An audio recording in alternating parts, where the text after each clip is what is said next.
Yo, what's up everybody? Good evening, and this video is actually going to be exactly like the description says, a comparison, the external hard drive that I use and the reason why I use it.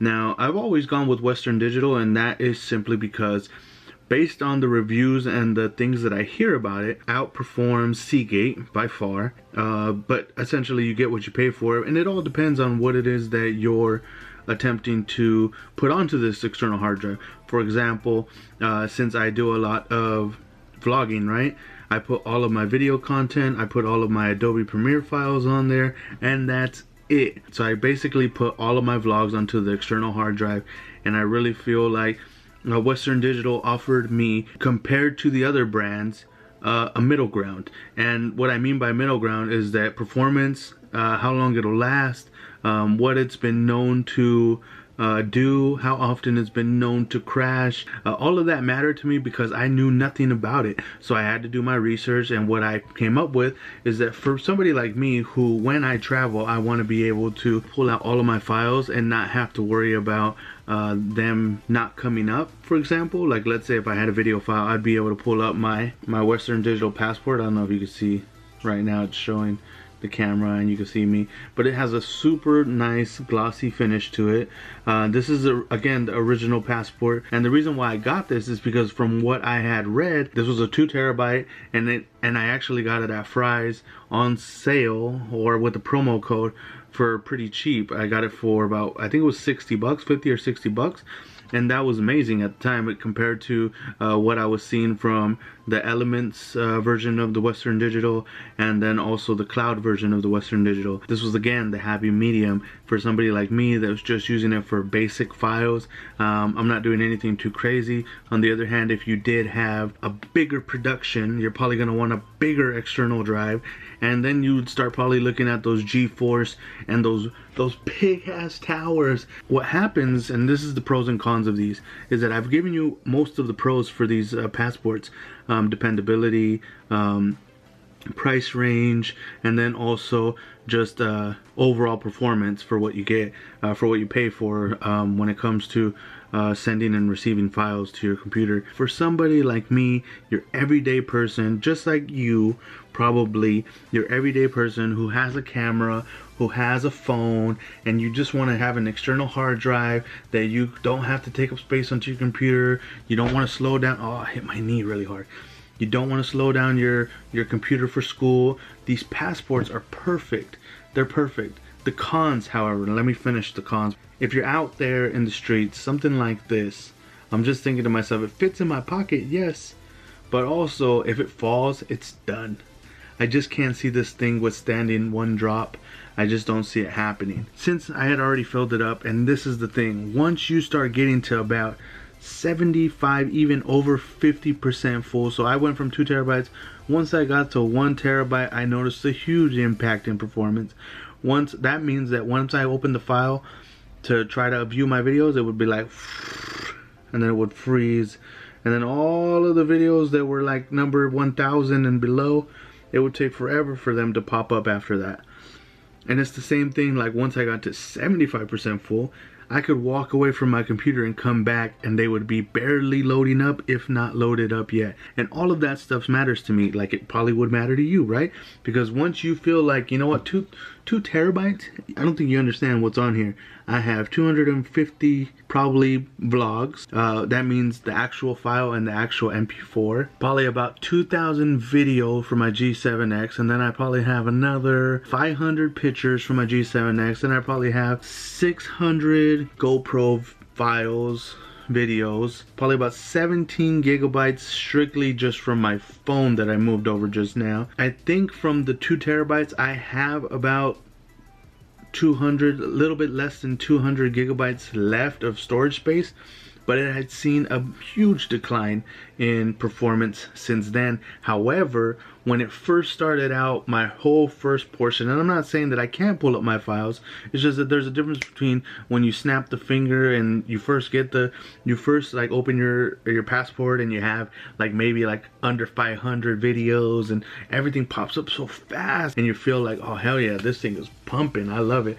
It's way better than having some kind of just no name, even like a Seagate external hard drive where What they don't tell you is like, yeah, I could do the job, it just doesn't matter. Like, you know, you get what you pay for, because once you start getting past the terabyte of a 2 terabyte Seagate external hard drive, it starts to slow down horribly. Now that to me is like time efficiency, costs money, cost a shot that I could be out in the streets making, I could be vlogging, I could be doing whatever. But for somebody who, let's just say you're a college student and you are moving your files over, like let's say for a PowerPoint for school, and you already have over a terabyte inside of your external hard drive, you don't want to be waiting forever. You want it to snap up and you want it to pull up. So that's the reason why you always go with the happy medium, if not something better, with Thunderbolt capabilities, and just pay the $180 for 1 terabyte. I mean, it all depends on what it is that you're using it for, how it is that you're going to use it, how often it is that you're going to use it. For somebody like me who's using it every single day, I'm at least putting at least 20 video files on there, at least 10 pictures, and then I'm also moving Adobe Premiere files on there. I'm moving MP4 files on there of actual completed vlogs and things like that. Every single day I'm using that thing. That thing does not turn off unless I shut down my computer, which is probably once every couple weeks. It has been a champion for me, and I really appreciate all the things it has done, and that's the reason why I have fallen in love or continue to use Western Digital. And that is only because I'm going to save up and I'm going to get something that's 6 terabytes with Thunderbolt capabilities, and it's going to be like $300 to $500 depending on when you get it and if you get it on sale. Now onto the new. This is a newer version of the same Passport. It is called the My Passport Ultra. Don't be fooled by the Ultra. If you go ahead and do your research, it is the same, if not a newer version model with a couple different things of features that you probably won't use. I basically use my Passport like this, like you will too. I put it onto my computer, I have my regular file, I slide it over, and it is done. If you're going to use it for all the protection, the locking, everything like that, by all means, go ahead. But I don't use it like that, and I don't think that a lot of people, I would say a high percentage of people, won't use it like that either. More of a matte black finish, whereas this more of a glossy black finish. And then it has this metallic silver on the bottom. And when you're looking at it, like actually looking at it, although this older version Passport looks amazing, this newer one looks a lot more, I don't know. It's just something that I like better. Same cable that you got with the old one, or with the older version, which I have right here, which to me seems the same, exactly the same, but I'm just gonna use the new one because that's the one that came with it. I think that it's important for us to just kind of sit back and think about what it is that we're going to use it for, what it is that you're going to use it for, what it is that I use it for.